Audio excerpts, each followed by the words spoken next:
Stellantis is in talks to make Chinese electric vehicles at its idle plant in Brampton, Ontario. It's another video about China. Welcome back to Moose and Loose. My name's David. Today we have another report coming out that the Liberals have bought into a bank that is completely compromised by China. Are we surprised? We're not surprised. It's so sad that this is just another day in Canada. We got a bunch of other stuff. Let's jump into this. Starting this one off, we got Canadian manufacturing has lost over 50,000 jobs in the last year. Elbows up? Is this elbows up or is this just failure? We've also got this one here from Trending Politics. Canada's trade deficit surges to $5.7 billion in February, up from $4.2 billion in January as imports outpace exports. Gold imports from US a major driver. Yeah, this is not good. We want to be exporting stuff as much as possible because, well, we need to make money. The real curious part of this is the gold imports from the US. I brought this up on a previous video. Curious what's going on here. And we've got this one here from the Financial Post. Carney's industrial carbon tax imposes real costs on Canadians. It says the economic cost is more than $1,100 per person, while employment is $50,000 lower than it would be under the 2025 policy status quo. We all know this industrial carbon tax is a load of garbage. It hurts our country, it hurts our businesses, yet Carney keeps this going. He needs it for his net zero agenda. We sit on a gold mine and act broke. We're the only country that ignores our biggest asset. What we want is simple. Unleash our oil and gas resources, turn it into wealth for everyone, 4-day work weeks powered by AI, invest in curing cancer and aging, cut $100 billion in government waste. That post is on point. Moving ahead, we got this one from Blacklock's reporter. It says, concealed China bank probe. The Department of Finance will not disclose the findings of an internal review into allegations it invested millions in a Chinese Communist Party front. The department censored contents of a 2025 briefing note. Finance Minister Francois-Philippe Champagne. Wow, our government's compromised by China. Goes on to say the note updated Canada's 2023 position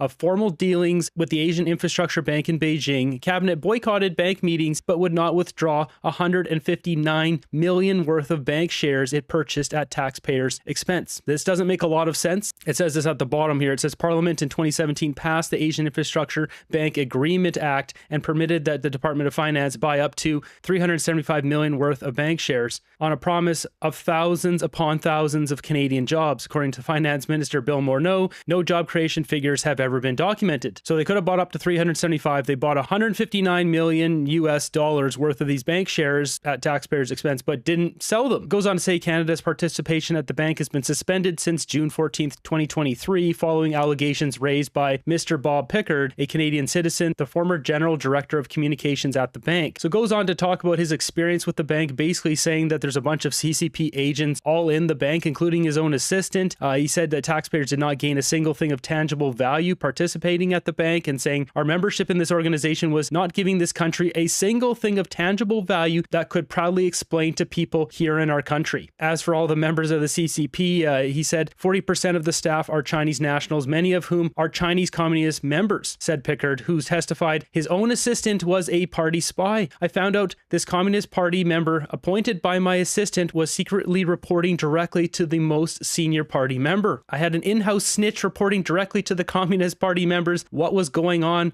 Every journalist I met with, every civil society leader I met with, said Pickard, I'm alleging undue Chinese Communist Party influence in everyday operations at the bank, he added. So this bank is completely compromised by the CCP. The Liberals giving $159 million of our taxpayer money, US dollars, so like well over $200 million, to this bank for absolutely nothing. It's unreal they get away with this stuff and they don't go to jail. Blacklock's also posted this here. You can see how much of this is redacted. It says briefing note to the Minister of Finance, National Revenue. It says Canada's participation in Asian Infrastructure Bank has been halted and then redacted. And then all it says here is Canada's participation in the AIIB has been suspended, as I mentioned there, following the allegations raised by Bob Pickard. And then it says while Canada continues to hold its shares in the AIIB, officials are not participating in board and annual meetings. Why? Sell that crap. Let's get our stuff out of China. Of course, the Liberals are in bed with China. They've been completely compromised by China. And it's quite evident with what we're seeing with all this human rights stuff. Forced labor, Mark Carney, Michael Ma, they will not condemn it. They won't even acknowledge it. With that said, we've got Nadine Wellwood posting this. We've got an interview with Sam Cooper. He's saying the quiet part out loud. I think there's very severe threats, military and economic, going on in the world that mostly relate to how China and Russia have very deviously and skillfully sort of upended the West's, the best system of them all, freedom and democracy. Western elites that we've talked about have been very complacent over the years. There's been a lot of self-dealing from the Epstein crowd or the Jean Chrétien crowd, the Lord Mandelson crowd, that, you know, these people thought that democracy would always be there and didn't have to be defended, and they could enrich themselves with their friends from Russia and China, while the people in China and Russia were letting them get rich and had a plan, you know, to stick it to the rest of us. And that's where we are right now. Yeah, he is so on point here where, you know, democracy always be there. These well-connected insiders can go get rich over in Russia and China. And what are we seeing now? Carney sends Francois Philippe Champagne and all of the elites, the financial elites, Brookfield, Power Corp. What are they doing over there? We don't know. They say they're going to boost some trade for Canada. Yeah, right. We need a change of government. The Mark Carney government, I say very clearly, is being anti-American, against the interests of most Canadians. As you say, it should be a no-brainer. Who do you want to be closer to? The United States, even if their rhetoric is a little bit mean right now, or China, it's a no-brainer. But too many people, especially in older generations, have bought the Carney narrative that President Donald Trump and the U.S. are the enemy, not China. That's dead wrong. China's the enemy. And so we need probably 10 to 15% of the sort of older population that got tricked so egregiously in the last election, if they're open-minded to voting for more than one party and they don't want sort of, as I call it, a liberal one-party state. And what that means is a party that has a lot of ties to the CCP.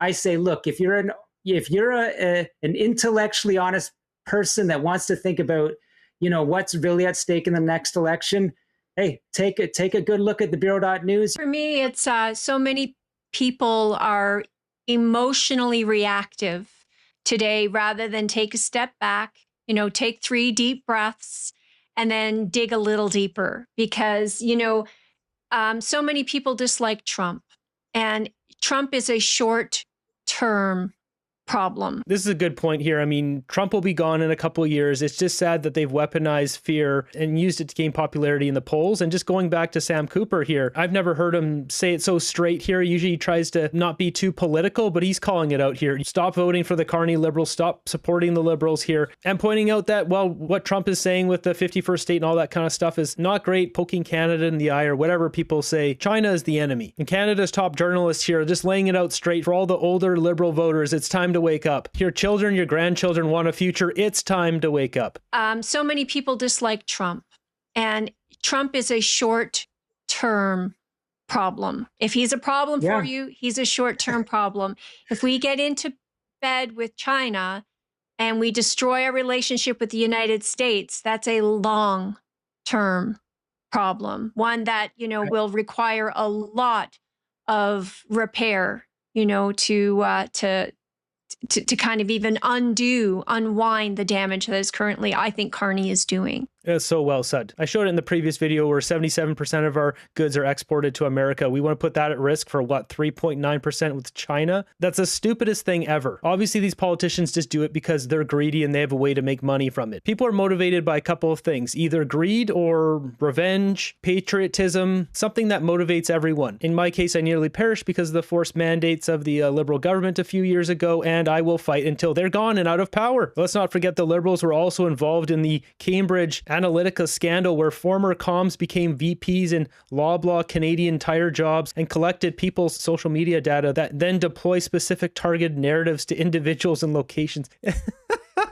Oh my goodness. Everything's so corrupt. You look at a country like El Salvador now where everything is just so cleaned up. You get one good guy in power and just cleans up the entire country. Where the opposite in Canada, we get a couple bad liberals and they just destroy everything. Just imagine if we still had Stephen Harper in power. We would be absolutely roaring as a country. Moving ahead, we've got Dominic LeBlanc announcing $172 million for a defense system to take out rockets, artillery, mortar munitions, drones, etc. Interesting timing considering Canadians are starving. I'm all for defense spending, but it should come after we build up the prosperity of energy, good jobs, manufacturing. The Liberals are skipping all those steps and then just going straight to defense, and likely Brookfield will be behind some of this.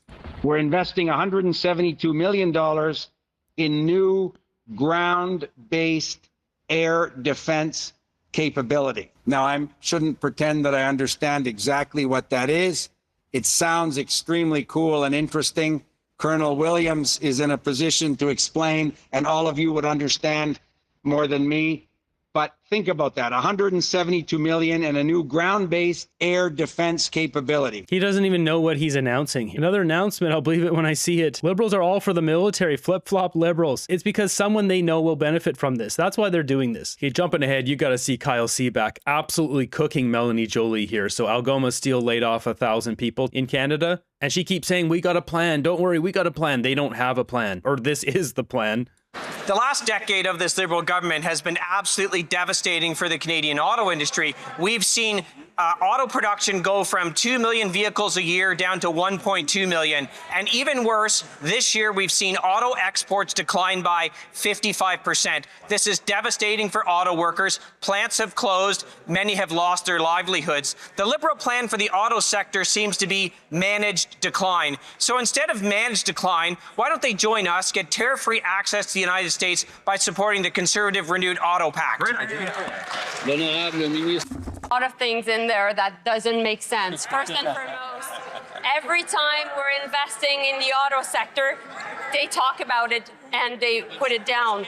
What I mean by that is we have a new auto plan and they're late. They've been late and too late. 65 years. What I mean by that also, Mr. Speaker, is they think... Why does she have a cheeky little smile on her face when she says that? That we should just basically wait for Washington to change their mind or to go back to the 1960s with the Auto Pact. We have a plan. We'll protect workers and we'll attract investments. Honourable member for Dufferin-Caledon. I don't know what's more troubling. The fact that she doesn't recognize that a decline from 2 million vehicles a year to 1.2 million is devastating. Or she talks about her plan, which includes exporting vehicles to Europe. Mr. Speaker, more vehicles were stolen in Canada last year, including 2 of the justice ministers, than were exported to Europe last year. We actually have a plan. It's a plan to get tariff-free access to the United States. It will boost auto production. It is supported by Unifor Local 222 said, finally a common sense plan to restore auto production. Why don't they get on board and stop with this managed decline? That was savage. You can also throw in there the EV rebates, benefits American automakers as well. This is managed decline at best. Mr. Speaker, what they have is not even a plan, it's an auto pitch. Because the reality, when you look at it, is they didn't even consult Unifor, the very workers affected by the plant closures. And you know what, Mr. Speaker, Unifor has said that their ideas will permanently threaten the future of Brampton and Ingersoll plants, which doesn't make sense. Mr. Speaker, there are good news in the auto sector. The investment by Toyota and the production at Toyota and Honda is up. We're opening new battery facilities, 3,000 new jobs, and we'll make sure also that the biggest investment by Ford.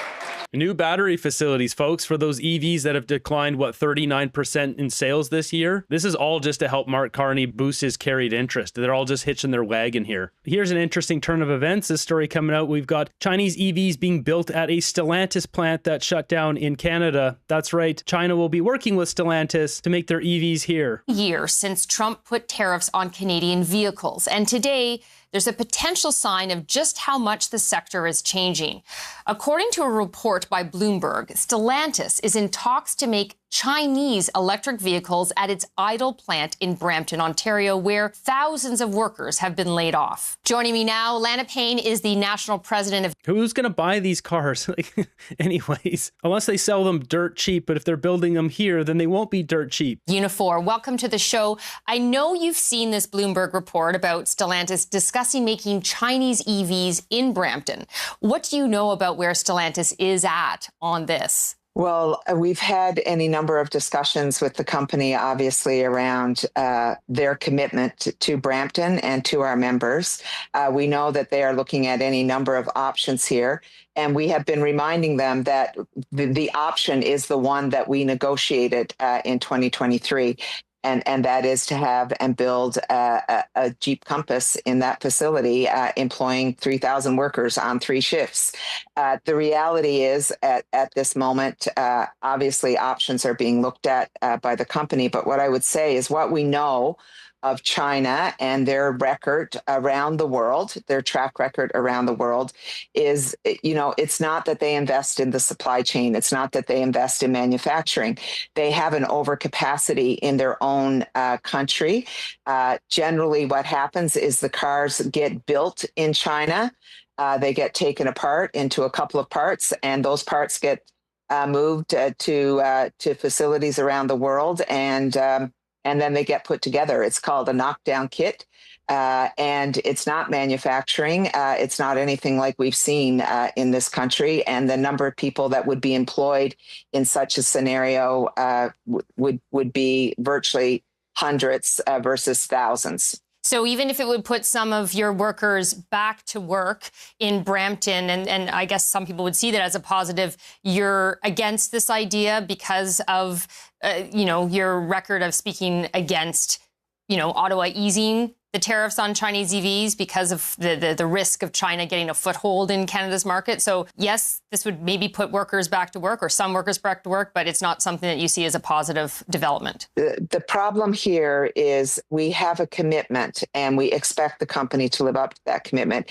And that means to be building cars in Brampton. And that is the discussion that we need to be having. That's the discussion the government needs to be having with Stellantis. And that's the one that we're going to continue to have, because thousands of workers are depending on that plant in the plant, and thousands of workers in the supply chain who've been displaced as a result of the plant being idled this past year or so. Anyone in that industry's got to get out. The Liberals are absolutely destroying it. Basically what they're doing here is equivalent of sending, like, say, an electric bike from China, all in a bunch of parts in a box, and then someone in Canada puts the parts together. This is not manufacturing. As she said, it'll be hundreds of jobs, not thousands. This is why Kuzma is dead come July 1st. The US has been saying Canada is an assembly economy where they assemble Chinese and Indian-made goods and backdoor them into the US through NAFTA, and now USMCA Canada is toast.